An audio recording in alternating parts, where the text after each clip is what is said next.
పితా పుత్ర పవిత్ర ఆత్మనామమున ఆమీన్. ప్రియ స్నేహితులారా, మీ అందరికీ దేవుని యొక్క ఆశీస్సులను తెలియజేస్తూ ఈనాడు ఏప్రిల్ 16వ తారీఖు గురువారం ఈనాటి దివ్య బలి పూజ పట్టణాల ధ్యానాంశానికి మిమ్మల్ని కూడా ప్రేమతో ఆహ్వానిస్తూ ఉన్నాను. మొదటి పట్టణము అపోస్తుల చర్యలు 5వ అధ్యాయం 27వ వచనం నుండి 33వ వచనం వరకు ఈనాటి యొక్క గొప్ప వాక్యాలను ధ్యానించుదాం. ఈరోజు మనం పరిశీలించబోయే వాక్య భాగం అపోస్తుల కార్యములు 5వ అధ్యాయం 27 వచనం నుండి 34 వచనాలు. ఈ వాక్యాలు మనకు ఒక గొప్ప సత్యాన్ని నేర్పిస్తాయి. దేవునికి విధేయత మనిషికి విధేయత కంటే గొప్పది. అపోస్తులు ఎదుర్కొన్న ప్రతిఘటనలను, బెదిరింపులు మరియు వారు చూపిన ధైర్యం మన విశ్వాస జీవితం కోసం ఒక అద్భుతమైన మార్గదర్శనం. అపోస్తులు యేసుక్రీస్తు సువార్తను ధైర్యంగా ప్రకటిస్తూ ఉన్నారు. యూదులు ప్రధానులు వారిని పట్టుకొని సభ ముందు నిలబెడతారు. వారు ఒక ప్రశ్న అడుగుతారు, మీకు ఈ నామంలో బోధించవద్దని మేము గట్టిగా ఆజ్ఞాపించలేదా?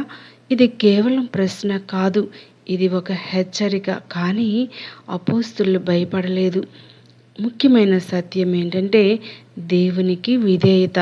పేతురు మరియు అపోస్తులు ఇచ్చిన సమాధానం చాలా స్పష్టంగా ఉంది. మనుషులకు కాక దేవునికే విధేయులమై ఉండవలెను. వచనం 29. ఇది మన జీవితానికి ఒక గొప్ప పాఠం. మనం ఎవరిని ఎక్కువగా గౌరవిస్తూ ఉన్నాం? మనం దేవుని చిత్తాన్ని అనుసరిస్తూ ఉన్నామా, లేక ప్రపంచ ఒత్తిడికి లోబడుతూ ఉన్నామా? జీవితంలో ఎన్నో సందర్భాల్లో మనం ఈ నిర్ణయం తీసుకోవాలి.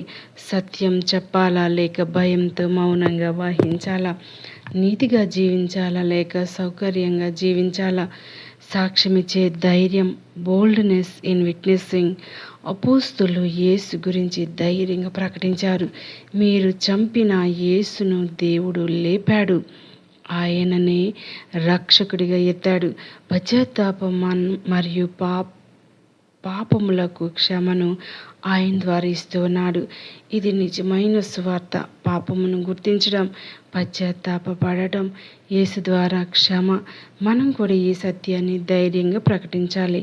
భయపడకుండా మన జీవితంలో మాటలతో క్రీస్తును తెలియచేయాలి. పరిశుద్ధాత్మ సహాయం, help of the Holy Spirit. వారు చెప్పారు, ఈ సంగతుల విషయంలో మేము సాక్షులం. దేవుడు విధేయులైన వారికి ఇచ్చిన పరిశుద్ధాత్మ కూడా సాక్షి. వచనం 32. పరిశుద్ధాత్మ మనకు ధైర్యం ఇస్తాడు, జ్ఞానం ఇస్తాడు, సత్యాన్ని నిలబెట్టి శక్తిని ఇస్తాడు. మనం ఒంటరిగా లేము, దేవుని ఆత్మ మనతో ఉంది. వారు ఈ మాటలు విన్నప్పుడు కోపంతో అపోస్తులను చంపాలని యోచించారు. కానీ ఒక జ్ఞాని గమాలియేలు లేచి ఇలా చెప్పాడు, ఈ కార్యం మనుషులది అయితే అది నశిస్తుంది, దేవునిదే అయితే మీరు ఆపలేరు. ఇది గొప్ప సత్యం. దేవుని పని ఎవరు ఆపలేరు. సత్యం ఎప్పటికీ నిలుస్తుంది. ఈ వాక్యం మనకు 3 ముఖ్యమైన పాఠాలు నేర్పుతుంది. 1. దేవునికి విధేయత మొదటి స్థానంలో ఉండాలి.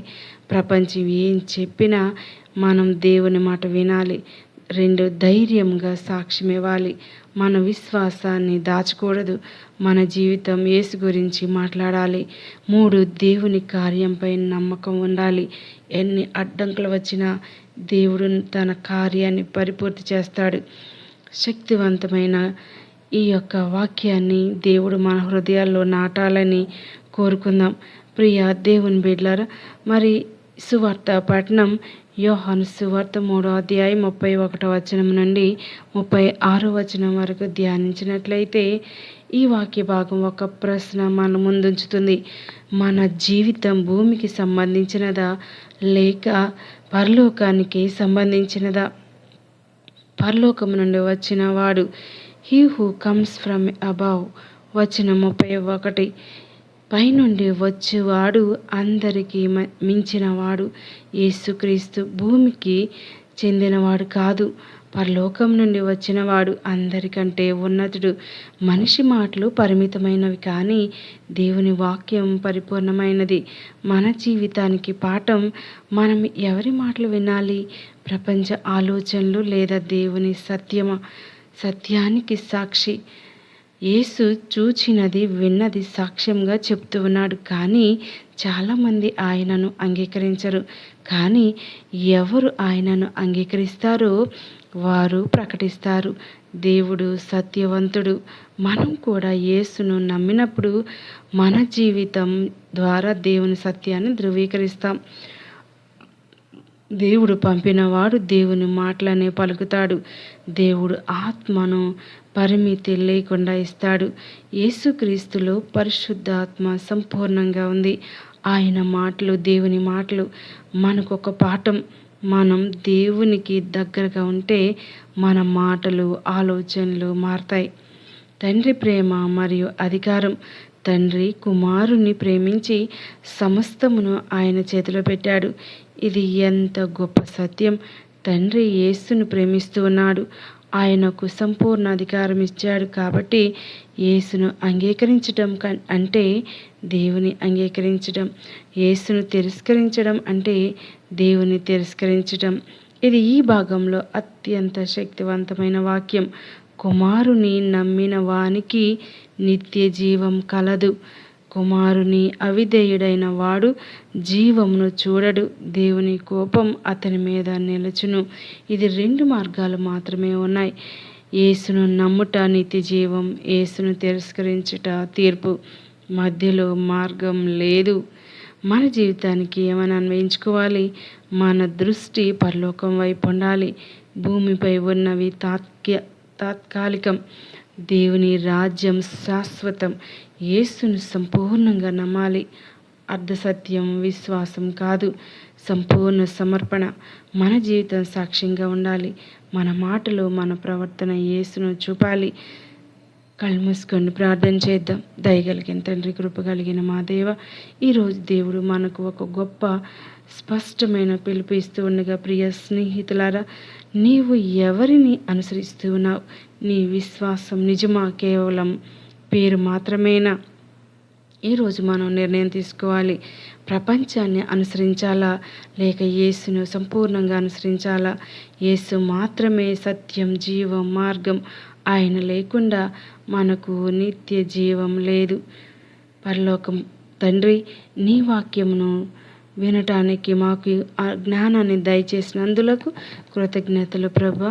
యేసుక్రీస్తు పరలోకము నుండి వచ్చిన రక్షకుడని మేము నమ్ముచున్నాం. కానీ చాలాసార్లు మన విశ్వాసం బలహీనంగా ఉంటుంది. ప్రభా, ఈరోజు మమ్మల్ని మార్పు చేయండి. నిన్ను సంపూర్ణంగా నమ్ముటకు, నీ సత్యంలో నడుచుటకు మా జీవితాన్ని నీకు అంకితం చేస్తూ ఉన్నాం. పరిశుద్ధ ఆత్మతో మమ్మల్ని నింపండి. నీ చిత్తమును నెరవేర్చుటకు శక్తినివ్వండి. యేసును తిరస్కరించకుండా ఆయనను గట్టిగా పట్టుకునే హృదయం ఇవ్వండి. మాకు నిత్య జీవం ఇచ్చి మమ్మలను రక్షించమని ఈ ప్రార్థన మనాథుడైన యేసుక్రీస్తు నామములో అడిగి వేడుకొనుచున్నాము తండ్రి. ఆమెన్. పిత, పుత్ర, పవిత్ర ఆత్మ నామమున ఆమెన్.